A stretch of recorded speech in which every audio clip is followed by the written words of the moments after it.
2157/12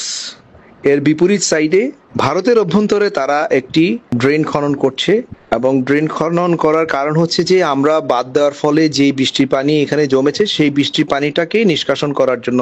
তারা এই কাজটি করছে এবং তারা তাদের ভূমিতে কাজ করছে। এতে আমাদের আসলে করণীয় কিছু নাই, তারা 150 গজের বাইরেই কাজ করেছে। আমাদের এখানে যেটা করণীয়, শূন্য লাইনে থেকে 150 গজে ইন্ডিয়ার মাটিতে যে 20 থেকে 30 মিটার কাজ করেছে, এটার জন্য আমরা প্রতিবাদ করেছি, কোম্পানি কমান্ডার লেভেলে প্রতিবাদ হয়েছে এবং তারা আবার আমাদেরকে এটাও বলেছে যে তোমরাও তোমাদের বাঁধ কিন্তু আমাদের প্রতিবাদের মুখেই বানিয়েছো, তোমাদের প্রয়োজনে তোমরা বাঁধ বানিয়েছো 150 গজের মধ্যে, আমরা আমাদের প্রয়োজনে এই অল্প একটু পানিটা সাময়িকভাবে সরে যাওয়ার জন্য একটা ব্যবস্থা করছি, এটা তাদের বক্তব্য। বাট আমাদের তরফ থেকে আমরা একটা কোম্পানি কমান্ডার ক্যাম্প কমান্ডার লেভেলে একটা ফ্ল্যাগ মিটিং করে প্রতিবাদ জানিয়েছে। আমিও আমার তরফ থেকে একটি প্রোটেস্ট নোট পাঠিয়ে দেব যে এটা শূন্য লাইনে এই 20 থেকে 15 গজের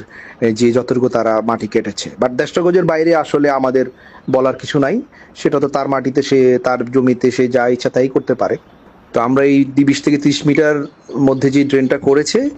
নোম্যান্স ল্যান্ডে ভারতের মাটিতে, সেটার জন্য আমরা একটা প্রতিবাদ লিপি পাঠাবো।